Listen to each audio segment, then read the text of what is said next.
Hey everybody, your elbow's right there.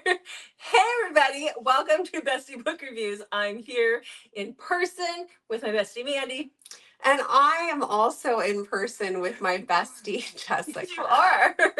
Yay! So we decided to meet up to get some recording done. We're staying at a hotel north of Seattle, and we are going to do your not your. This is for your pleasure, but this is our top 25 books of 2025.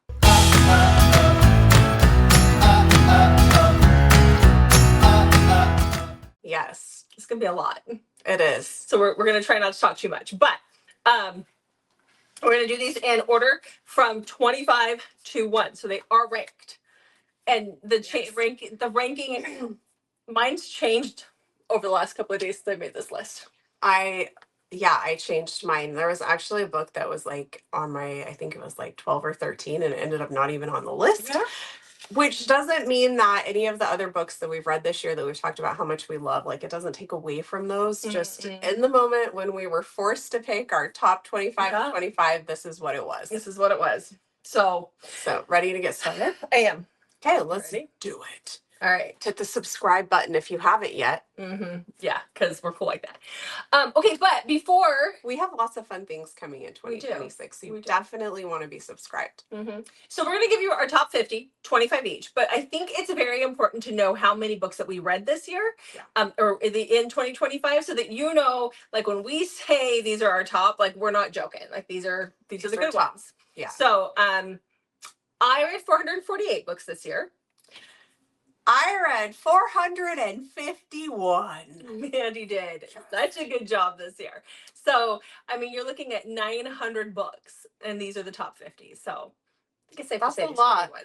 These are good books for you to check out. Yes. And I think that we have some that are on both of our lists, too. So that even makes it even more. Yes. Yeah. Oh, interesting. I just saw you have something in your sack. Let's get started. All right. So I'll start first because that's how we roll around here. Yes, we do. You're not supposed to look at the list. Sorry, don't look at my books. Yeah, I know. The books are like right here where we can see what each other's doing. But okay, so the first book I have is Blood Bride by C.D. Reese. I have not read the second book, but I did love the first book. This is a vampire romance. He's a vampire. He's dead. I mean, he really is. And he forces her into marriage. He coerces her to Italy and then forces her into marriage. So there you go. Blood Bride. Okay. Can't talk much more than that, otherwise we're here all day. Coming in at 25 for me is Play Fake by Lisa Suzanne. This is part of her Bradley legacy, and it is the one where he finds out that he has a baby, and the mom is like dropping the baby off and leaving, and he doesn't really know what to do, and he runs into her on the street. She is dressed as a bride when he runs into her. They know each other like through brothers and sisters, that sort of thing. And she was on a reality TV show. She thought that she was getting married, and the guy was like, I don't. And so she took off running. They run into each other. She agrees to be a nanny.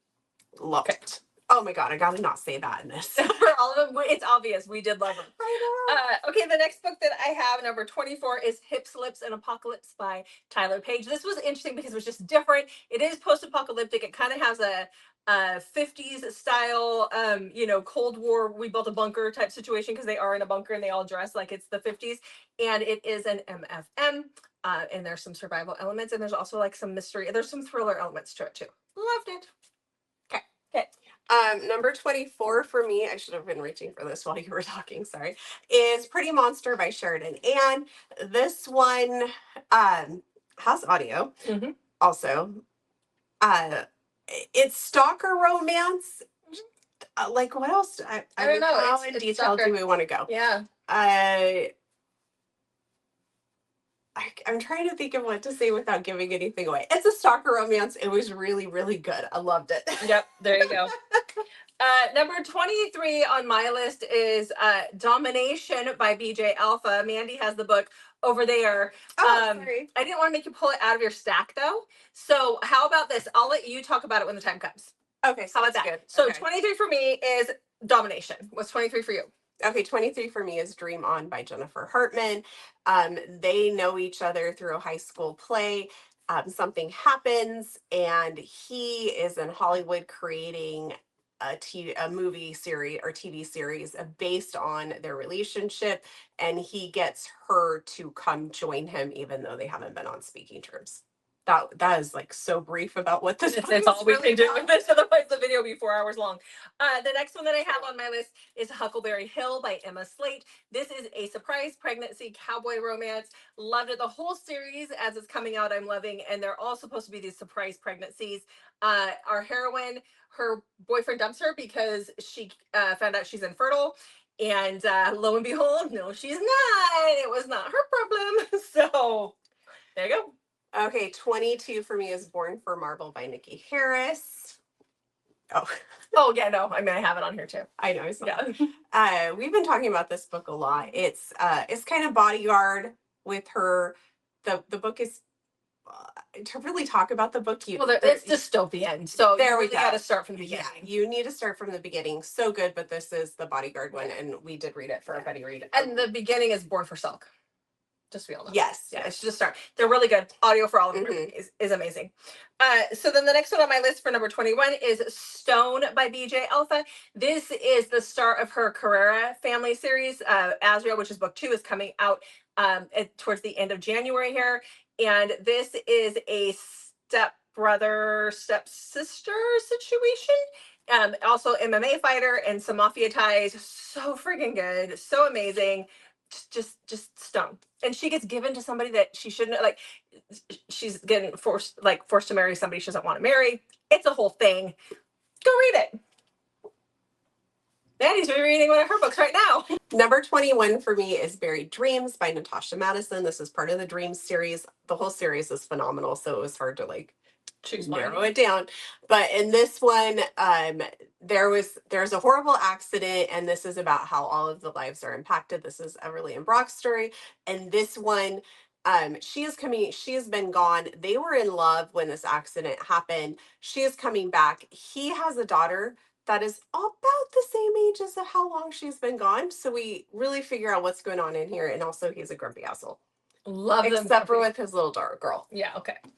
So the next one I have is one that I don't actually own, and this is Protected by Claire Kent. This is the book. So she started a new series this year. This is still post-apocalyptic, like a lot of hers are, but it's kind of like a placeholder in between her Last Light, not her Last Light, but that series. I can't remember what they call that one. Her main dystopian or post-apocalyptic series, and then this new one that's coming out. But it is a mute hero, selectively mute hero, and the heroine who's been through quite a bit, and he basically forces her to stay with them to keep her safe in the apocalypse, because that is what you do. You force them to be with you. I love it. Yes. Yeah. Mm-hmm. Okay. For number 20 for me is All the Missing Pieces by Catherine Cowles. This, I think, is kind of a standalone from her. She is a true crime podcaster. She goes to this town to interview somebody who she believes was the first victim of somebody she thinks is a serial killer. And she's trying to solve this mystery. It's very personal to her. The sheriff wants her gone because the person she's wanting to interview is his sister. She's like the only known survivor. She got away, and so he wants her out of there. He wants to protect his sister. Dang it. So then, dang it. Every time I say I loved it, I should have to take a drink. Oh, you'd be on the floor. My water. Oh, okay. So the next book that I have is Bad Bishop by L.J. Shen. We did this for our book club read. It was so good. It is Irish mafia. They believe that the heroine is simple. They think that she's got some kind of what would you call it? She hasn't progressed in age, is what we think, that she's just kind of got some kind of what do you want to call it? Well, she doesn't speak. Yeah, she doesn't speak. She acts like a child, even though she is of age. But her part of that's her mom is so freaking controlling. But we don't find that out till later. Oops. Yeah. So They believe that she's simple, and she plays with Barbie dolls and stuff still at this age. She one night is raped and finds out that she's pregnant, and the family arranges a marriage between her and this guy in the mafia, and it just kind of goes from there. He figures out real quick, fast, and in a hurry that she's just deaf. So, loved it. So we are on number 19, Finding Home by Lauren Rowe. He is in a band. He has really gone down a dark spiraling path, and he gets contacted by this woman who says, I'm pregnant with your kid. He pays her off, wants nothing to do with the situation, makes the monthly payments, and is like, there's a document, like an agreement and everything that is signed. Well, something happens to her. She's killed, and he has to decide what he's going to do, but he has some serious guilt over the decisions that he made. His mom has died. And so he is just really, really spiraling. And he goes to get sober and has to leave early because of this phone call about his daughter. And so he needs a sober companion for the courts to allow him to leave. And that sober companion is like the only person that his daughter knows. And so she kind of takes on like a sober companion nanny type role. Yep. Okay. All right. So it was so good. Number 18 for me is The Lovely Return by Carrie Ann Cole. Audio came out for it this year. I waited to read it because I was waiting for the audio. It did not disappoint. This is really hard to talk about, but basically it's like a reincarnation of his wife dies, and this little girl shows up and she's around a lot, and he feels not like a weird connection there. She just wants to be around him a lot, and it progresses. There's a big gap in there too where he doesn't see her till she's of age, but so friggin' good. So good. Okay, for me it's Unveiled by Greer Rivers, and this one, she is her dad and the other two dads gambled away their daughter's hand in marriage. Basically, they claim that they didn't think it was going to be taken seriously, but the other family is very much so wanting to collect. And when she gets proposed to in front of a whole bunch of people, he decides it is time to act and to take her.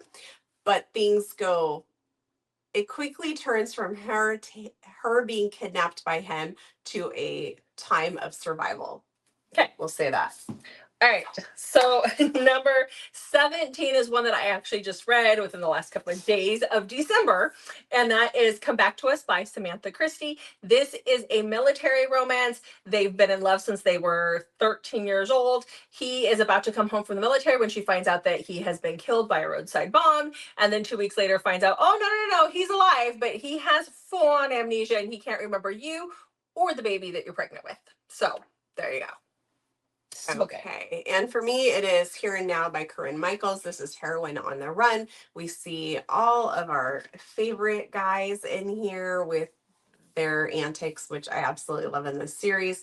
But it's a pretty serious heroine on the run situation. And she has a younger son, and Miles is going to become the coach for his team. And Miles is he goes and buys a coffee every single day from her at the coffee shop, and he throws it away because he does not like coffee. Oh, that's sweet. He goes to see her.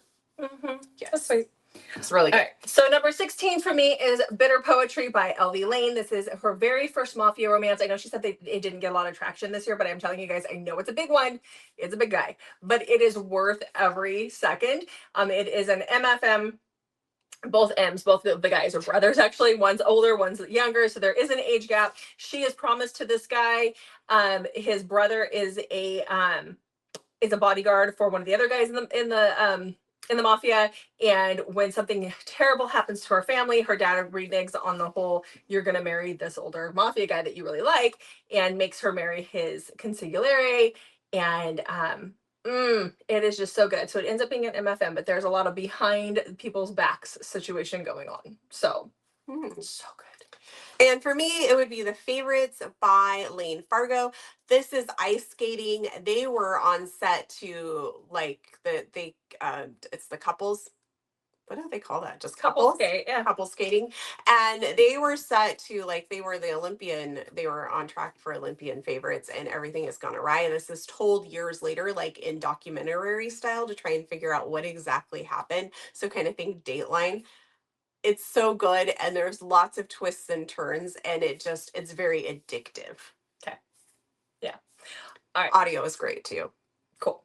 Well, the next one Mandy has already said, but for number 15, this is, I'm double checking, yes, we're on 15. This is Born for Marble by Nikki Harris. It is the latest release in her Cradle Commons series, and it is Bodyguard and the Queen. Loved it. Mandy already talked about it, so I'm not going to continue, but definitely read these if you haven't. Start with Born for Silk. Okay. And then for me, it's What's Left of Us by B. Celeste. And this one, he's a cop. Her family is like in the mafia. He marries her to protect her, but their marriage is completely fallen apart. But he has a lot of guilt over his partner was killed, and he has his police partner, and he has a lot of guilt over that. And there's a lot of stuff going on where we're seeing like what like it's told in flashbacks. I think when things are told in flashbacks, sometimes that's harder I to don't talk like about. That, yeah. No, it was really good, but I know, but typically, I know it's good. It is hard to talk about, but flashbacks are harder for me. I started this one and I was like, oh no, I was in the car and the audio wasn't the greatest. So I was like, I mean, the audio was good. I mean, it was hard to hear in the car. And I was like, you know what? There's a lot of flashbacks. I've got to take some time. Yeah. So yeah. Yeah, you do kind of have to be paying attention to know like what's going on. But it's really good as we're figuring out like what went awry in their marriage. And I just love the aspect of the fact that he's the police and he married her to protect her from her dad, and like just all the twists and turns with it. Stuff. Yes. Yeah. Okay, so book number 14 for me is Myra Might Survive. This is the second book in the Serial Survivors collection by Liz Hamilton. This is a dark post-apocalyptic romantic comedy. So that's a lot in there, but Liz makes you laugh and you're like, should I be laughing? I really probably shouldn't be laughing, but you were laughing the whole time. Loved it. Myra is holed up in a dam, like the building that the dam is built into, with a whole bunch of horny 20-year-olds. When the apocalypse happens, she gets stuck there. She's in her 30s. She's a teacher. And she's like, this is not cool at all. There's just a lot of banging happening. Someone's going to get pregnant. They're all probably going to get pregnant. But then this guy shows up injured at the dam, and she smuggles him in and saves him. And it's like a whole thing. Okay. So for me, number 14 is Playbook by Rebecca Jinshak. This is the one, I've talked about this one a lot this year. I loved it. It is the one where she is sick and tired of getting all of his female attention in the mail. So like she goes to the post office box and it's just full of like undies that women, or panties or whatever we want to call it, have sent to him, full of perfume, love letters, and she's just sick of it. And she like sees him. She's out one day at a club and somebody says like, oh, that's who it is. So she goes up to him and confronts him and just starts at him. He is kind of taken aback, but like really he's intrigued by her because she stands up to him and doesn't put up with his crap. And from there, he starts to heavily pursue her and she's just not interested. Okay. All right. So then book number 13 for me is Grave Matter by Karina Halley. This one takes place in the Vancouver area out on one of the islands, and you're questioning yourself the whole time. The heroine is there for some like research grant or something, but she starts seeing things. There's this professor who is like stalking her and watching her outside her window, and the whole time you're like, what the hell am I reading? And then it clicks and you're like, oh my God. So it is a psychological thriller romance. There's romance involved, but it's different, and it's so. And there's fungi. Fungi. Fungi. There was a few fun guys with her. So, okay. Okay, number 13 for me is on your list, and you have the book, so I'm going to let you talk about it. But 13 for me is Silent Flames by Kate C. Wells, which snuck in on the very last day. Yeah, it did. Yeah, mine's over there too. Awesome. Okay, well, number 14, no, What number are we on? 12. 12. Number 12 for me. Do I you thought have you were this? marking them off. You have this on your list too. It is. Okay, I'm gonna hold it up and I'll let Mandy talk about it when we get there. Talk about it. Because you love it so much, which I love it too, Yeah. but you found it first. I'm gonna let you talk about it in a second. Okay. Okay, so that is Obsession by Harley Beck. This is so good, guys. Seriously, go get this one. I really wish there was audio for this one. She doesn't have audio for it yet. But I'm trying to court her. You know, when I say I'm courting an author, it means I'm trying to get the author into the book. So I'm trying. That's why I didn't buy a copy of it. I know. Okay. What's next for you? 12 for me is Savage Obsession by Kate Oliver. I feel like I just talked about this book. You did in our December wrap up. I just wanted to see what model was on the cover of this. Yeah, December wrap up. Okay, that's Yeah. I'm like, I swear I was just talking about this. Yeah. So Xander is spiraling. He is making really bad choices. He's driving drunk. He's just thrown his life away. He just doesn't. He's just lost his will to care. And we have Quinn, who's working multiple jobs at the casino that he runs, but he does not realize she's an employee and she does not realize he runs the casino, or his family does, him and his brothers, to be specific.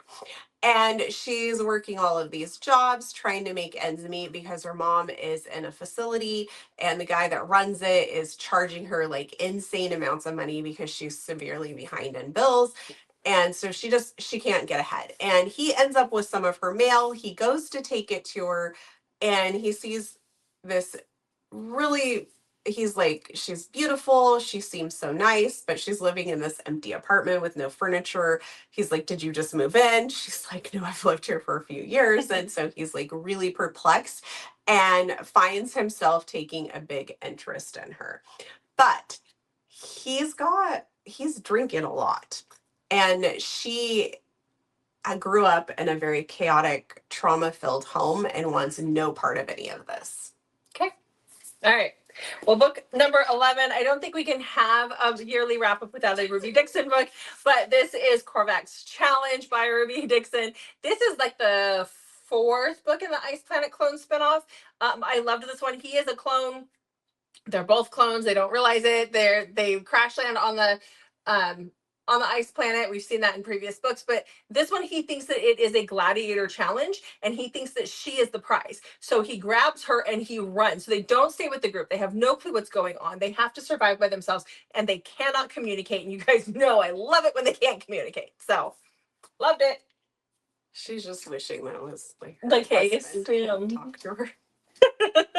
I don't know what you're saying. I don't know what you're getting. Okay, I can understand you. Okay, number 11 for me is Obsession by Harley Beck. And this one, I don't remember. Oh, Savannah. Yeah. She is very new to being a reporter when she is requested by Robbie, who is on death row, and like we're counting down the days. Like this is where he's at. He's about to be executed. And he agrees to only do interviews with her. And so her boss comes in and says, you're on this. Her coworker is pissed because she's not been there very long. She's like, wait, why am I being the one?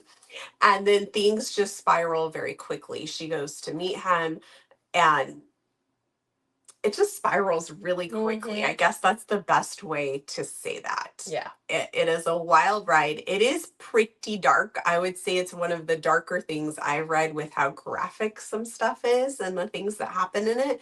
So just a forewarning. All right, so the next book that I have, which is book number 10 on the list, is Silent Flames by Kate C. Wells. This just did come out. It is book 4 in a series. You don't read the other books. You're fine. Just read this one because they're by other authors, and so whatever. So this is about our heroine who has been married for 5 years. She has 2 little ones, a baby that's under 6 months, and a little girl. I think the little girl's like 4. And she grew up in the foster system and one day runs into this guy while she's working at a daycare, and he is older, he is very wealthy, and they get married. They court for a very short period of time. They get married and start popping out babies. And in the opening scenes, she walks in on him having an affair with one of his, she's not a CFO, but she's a financial person at his office. And when she confronts her husband, he's like, well, you signed the prenup. You knew what you were in for. And so like, well, for both of them, their whole world crashes and just crumbles because she thinks it's love. He's like, no, I needed a breeder. So it's like a whole thing. So it's very, very, very, very, very angsty the whole way through. So yeah. Yes. Okay, we're on 10. Mhm. Big Daddy by Daisy Jane is number 10 for me. In this, we have Big Daddy. He is Brielle's dad, who has her own book. And in this, Winnie and Brielle are best friends. They've been best friends through college. And things are just really not going well for Winnie. She's just having a really, really bad day. And she's at Brielle's kind of just crying it out because she has I think it was 6 roommates. It's just a mess. And she's kind of crying it out. Big Daddy shows up, just walks in and is like, what the hell? But for whatever reason, he kind of is a little bit bothered that she's sitting there crying. And Winnie refers to him as Big Daddy because he kind of just comes in and has this presence, thinks he can boss Brielle around because he pays for stuff. And even though she's an adult, that sort of thing. Anyways, Winnie's going to end up working for him. And oh, if you like Age Gap and a little Taboo, because it's her best friend's dad, you will love Big Daddy. Okay, so As did I. As did you. So the next book I have on my list is Depravity by Ellie Sanders. This is a this one's really hard to talk about. I think you should start with the first book. You don't have to, but this is a secret society situation. I think this falls more into the thriller or horror type category than it does. I mean, it is a romance. There is romance involved. But our hero is crazy and our heroine does not want to stay with him. And he's willing to do anything, even maim her to keep her with him. So, oh my yes, gosh. it's very, very, very, very, very dark. Yeah, it's very dark. Mm-hmm. It's messed up is what it is. Very messed up. Okay, number 9 for me is The Apple Tree by Julie Ann. And in this one, we have Eve. Eve is the pastor's daughter. And she just graduated from high school. They get a new neighbor, Kyle, and his son move in. Kyle's now going to be working at the high school that Eve just graduated from. And he's, I think, the football coach or maybe the math teacher there. And Eve has been very, very sheltered, and she wants to do more adventurous things, like outdoorsy type things, like shoot a gun and that sort of thing. And so she trades with Kyle, I'll watch your son when you need me to, if you will do these things. And so she sort of becomes part of their everyday.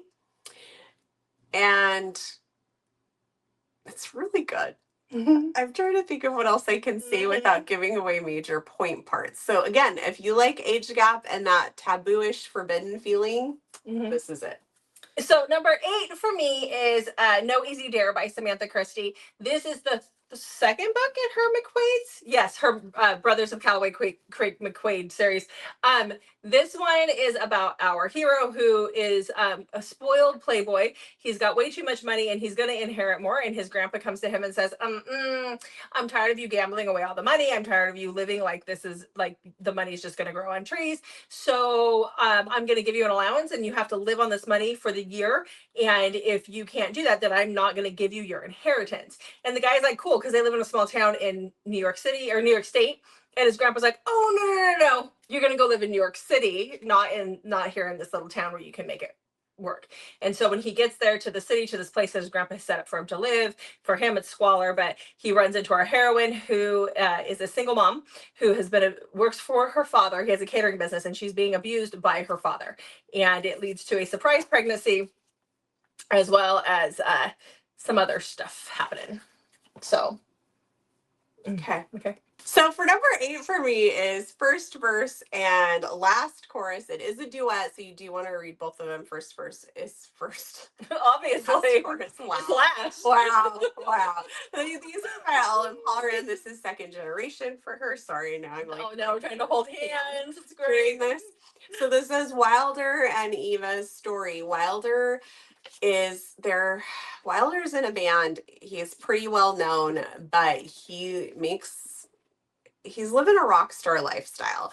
And Eva has been in love with him forever. He knows this, but he feels like he's not good enough for her. So he does really stupid stuff basically to push her away. And he does. And when he pushes her away, things spiral for him to some degree because, yeah. So this is their very complicated, very messy story. Isn't this the one that had you crying on the airplane? I did cry. It was sad. It's very emotional, very angsty. So, emotional, angsty rock star. That feels very different from your typical rock star romance, which is why it is so high on my list.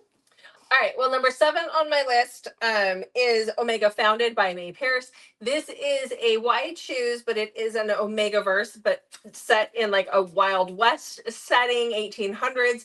Our heroine shows up disguised as a beta as a mail order bride. She's trying to get away from something pretty heinous, and she came there with the full intention of letting her husband to be know that she is not a beta, she is an Omega. But when she gets there, she's just trying to like get away from somebody who's really bad, and he takes her to marry her like almost immediately. She doesn't even have time to tell him, and then come to find out that he loathes Omegas for whatever reason, and so she decides to keep it a secret for a little while longer. But there are also his brother and another ranch hand, and a situation occurs. And oh, I loved this so much. There's so much grovel. She puts him through his paces, and I love it when he has to grovel for like 90% of the book because he's hurt her so bad.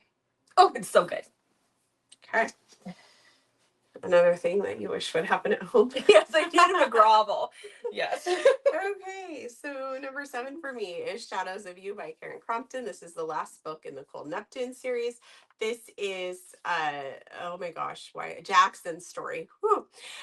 Jackson is in some trouble. He gets caught on being photographed leaving a very married producer's wife's house. Yes. And yeah, maybe I said that made, I hope that made sense how I said it, because in my head I'm now questioning how I worded that. So he's in some serious hot water with the label. The label, they're getting ready to go on a 3-month world tour, and the label says, you're going to have this woman come with you. She's going to pretend to be your girlfriend, and you're going to be on the up and up, and she will accompany us. And so you have somebody that you're walking around with. This is like your girlfriend. You are cleaning up your image. He is not into this. He's given 3 pictures to choose from, and he's really pushing back on this, but it's like a you do it or you're done type situation. When Nora, who is having quite the day, comes in, sits down next to him at the bar and starts drinking, and he's like, I want her to do it.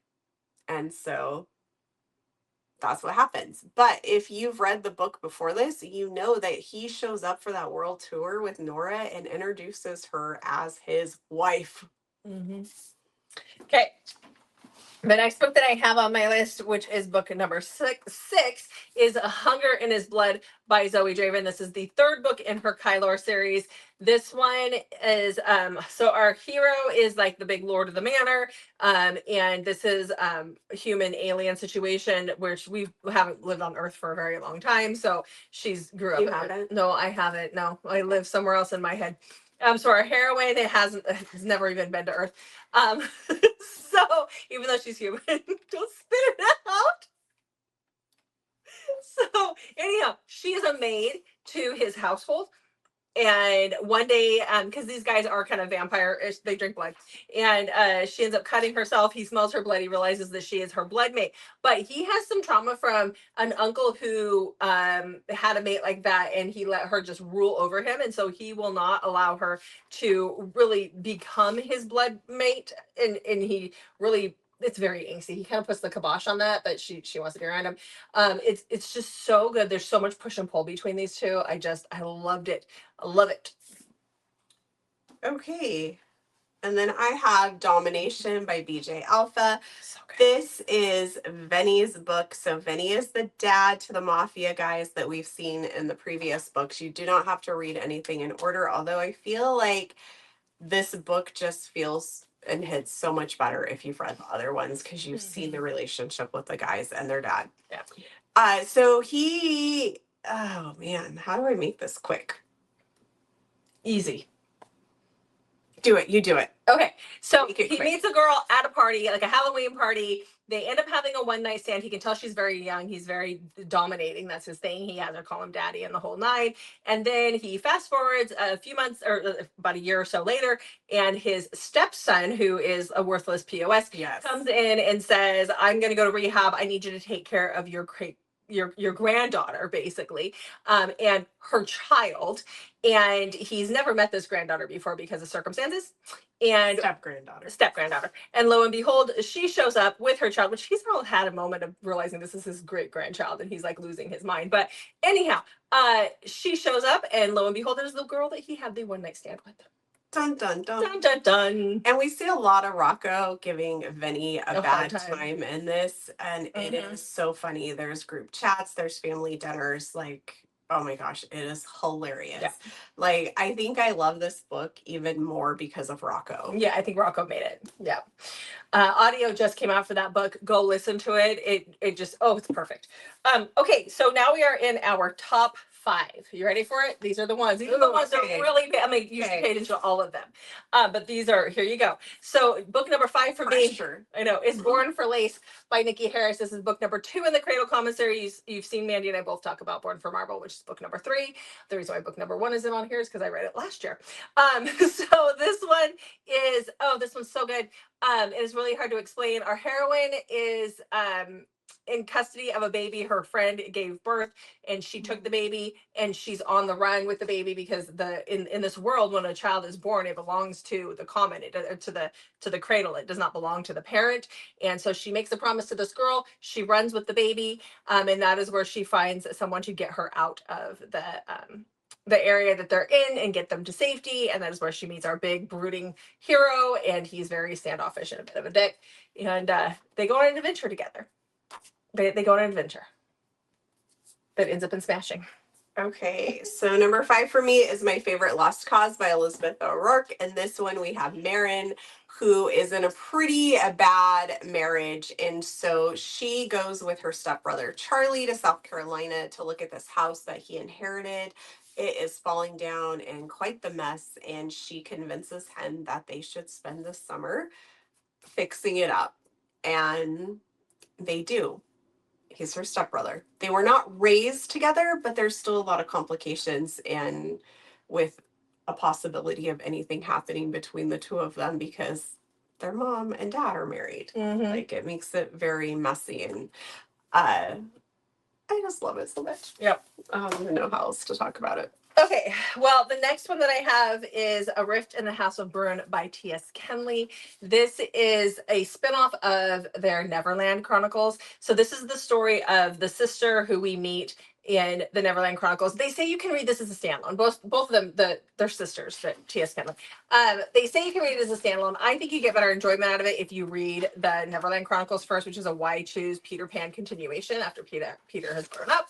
But this one we have our heroine who has had leukemia for many, many years, and she thought that she was dying, and then her sister brought her to Neverland, and that is where she meets all of these 7 bear shifters who are shush. They are the princes of their realm, which their realm is not Neverland, it is somewhere else. And so they take her to Hyrule, which is where they belong. And there's a lot of mystery and intrigue, and there's a lot of trying to just survive. And she's trying to survive because the cancer is not gone, and they're trying to survive because there's like a coup that's happening in their country. So, Okay, so 4 for me is Hello Stranger by Jade West. If you've read Jade West before, this is not a typical Jade West. This is extremely emotional. I cried so much in this book, and you just need to go in blind, but just be forewarned, it is not a typical book. And you will cry. Okay. All right. Book number 3 for me is Caitlin Can't Die by Liz Hamilton. This is the first book in the Serial Survivors collection. So this is about Caitlin, who was trying to survive the apocalypse with the guy that she was on a date with when the apocalypse happened. He's a little bit of a douche canoe. It's okay. And she ends up getting injured and getting hurt, and that is where she meets our hero. He was medical of some kind. I can't remember what he was, if he was a paramedic or a nurse or whatever, or doctor. Anyhow, they end up on the road together. The thing is it's called Caitlin Can't Die because it's not that it's not that she can't die, just things prevent her from taking her own life or for whatever. Who wants to survive the apocalypse? Can you imagine trying to find tampons after the apocalypse? Like, it can't be easy. So it's a rom-com, but it is a dark rom-com. So it is really good. Okay, number 3 for me is a book that I read early in January last year of 2025, obviously. And I said, I'm calling it now. This is going to be my top book of the year. Yeah. So I was very close. You I'm were very very proud of close. myself for that. And that is A Place Without You by Julie Ann. And this one we have Hannah and Bodhi. They meet at a music festival and they just have this instant connection. They spend a lot of time together at this and they're very, very connected. Bodhi has a lot going on in his life, and Henna has some medical things that she's dealing with. She is actually, even though she should have graduated, she still has to complete her senior year in high school, and we find out more about that as the book goes on. And when she goes back to school that fall, Bodhi, who she was with, is her counselor, school counselor. Dun dun dun. Okay. All right, so now we're in book number 2. And before I show you my number 2 and my number 1, I felt like they could be interchangeable. But number 1 actually is part of a series, and I'm including all the books in number 1. So that's the only reason why I decided to put this one as number 2, because I just couldn't choose between the two, and I figured that number 1 had 4 books and it was enjoyable. I don't know. So number 2 for me is Death Valley by Karina Halley. So this one, I love saying that. So this is about Aubrey and Jensen. Aubrey's sister has been missing for 3 years. This all takes place in Donner Pass, and her sister had been telling her before she went missing that the mountains were calling to her and that she needed to go.